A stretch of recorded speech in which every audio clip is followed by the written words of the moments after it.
اس امت میں سب سے پہلے عقیدہ تحفظ ختم نبوت کا پیرا دیا ہے تو سب سے پہلا نام حضرت صدیق اکبر کا آتا ہے۔ پیکر صدق و وفا، رونق بازار مصطفیٰ،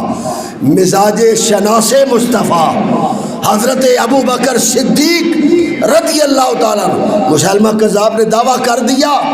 حضرت صدیق اکبر رضی اللہ تعالیٰ نے سارے مجاہدین کو اکٹھا کیا اور کہا جاؤ مسلمہ کذاب کے سامنے، اس کے مقابلے میں اس نے میرے نبی صلی اللہ علیہ وسلم کے نبوت پہ ڈاکہ ڈالنا چاہے، یہ ہو نہیں سکتا۔ عقیدہ ختم نبوت پہ کوئی ڈاکہ ڈالے اور ابو بکر زندہ ہو یا برداشت کر لے، یہ ہو نہیں سکتا۔ حضرت ابو بکر صدیق رضی اللہ تعالیٰ عنہ نے سب سے پہلے اس موقع پر سارے صحابہ کو اکٹھا کر کے عقیدہ ختم نبوت کا تحفظ فرمایا، اور پھر حضور سرور کائنات فخر موجودات صلی اللہ علیہ وآلہ وسلم کے غلاموں یہ بات سمجھنی، آج اس دور میں جس میں اور آپ زندگی گزاریں، میرا بھی فرض ہے، آپ کا بھی فرض ہے، اور یہ ہر حکمران کا بھی فرض ہے، چاہے کوئی غریب ہو، امیر ہو، وزیر ہو، مشیر ہو، مالدار ہو، کوئی بھی ہو، جس نے پڑھا نا لا الہ الا اللہ محمد الرسول اللہ صلی اللہ علیہ وسلم، اس کا یہ کام ہے، ذمہ داری ہے، اس کا یہ ایمان کا ایک وہ منہ بولتا ثبوت ہے کہ وہ اس عقیدے پر پہرا دے۔ اگر کوئی اس کے سامنے بات کرے عقیدہ ختم نبوت پر تو اس کا منہ توڑ جواب دے کہ ہمارے نبی اللہ کے رسول ہیں اور آخری رسول ہیں۔ یہ ہمیں خود بھی بات یاد رکھنی ہے اور ہمیں بچوں کو بھی یاد کروانی ہے۔ 1953 میں جب یہ تحریک ختم نبوت چلی تو ہمارے اس وقت جو سربراہ تھے علامہ شاہ احمد نورانی رحمۃ اللہ علیہ، قائد ملت اسلامیہ، اور حضرت علامہ عبدالستار نیازی صاحب اور دیگر ہمارے علماء مشائخ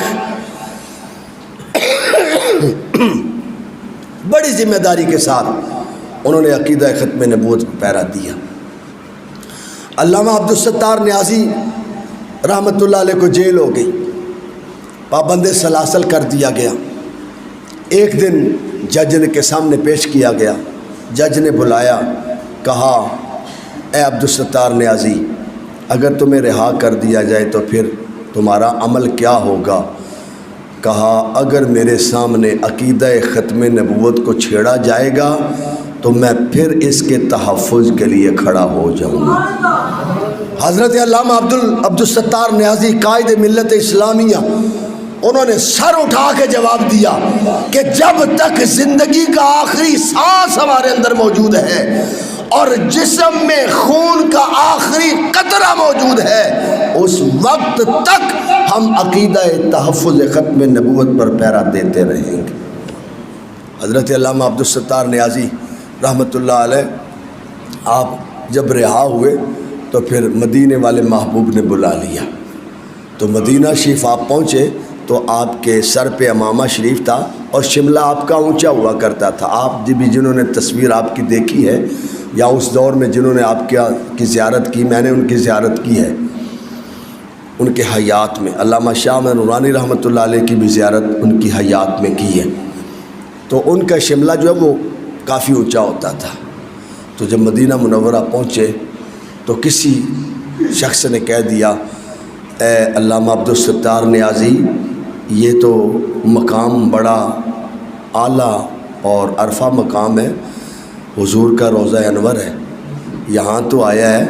تو شملہ تو نیچے کر لیتے۔ علامہ عبدالستار نیازی رحمۃ اللہ علیہ کہنے لگے میں شملہ اس لیے اونچا کر کے آیا ہوں، روضہ رسول پہ آیا ہوں، اور روضہ رسول پہ کھڑے ہو کے آپ نے پھر یہ کہا یا رسول اللہ پورے قد سے جو میں کھڑا ہوں تو یہ ہے تیرا کرم، پورے قد سے جو کھڑا ہوں تو یہ ہے تیرا کرم، مجھے جھکنے نہیں دیتا ہے سہارا تیرا، مجھے جھکنے نہیں دیتا ہے سہارا تیرا۔ یا رسول اللہ اگر آج بھی میں دشمنوں کی آنکھوں میں آنکھ ڈال کے بات کرتا ہوں تو حضور آپ کے سہارے کی وجہ سے کرتا ہوں۔ کہا میں اپنی عزت کے لیے شملہ اونچا کر کے نہیں آیا، بلکہ میں تو حضور کی بارگاہ میں شکر ادا کرنے آیا ہوں کہ یا رسول اللہ یہ آپ کا کرم ہے، آپ کی نگاہ ہے، آپ کا سہارا ہے کہ جو مجھے جھکنے نہیں دیتا۔ جج کے سامنے کھڑے ہو کے اس شخص نے کہا، اس قائد نے کہا، میرے اس قائد نے، سنیوں کے قائد نے کہا کہ اگر 1000 بار بھی میں رہا کیا جاؤں تو میں عقیدہ ختم نبوت کا تحفظ کرتا رہوں گا۔ نعرہ تکبیر، نعرہ رسالت، تاجدار ختم نبوت، تاجدار ختم نبوت، تاجدار ختم نبوت۔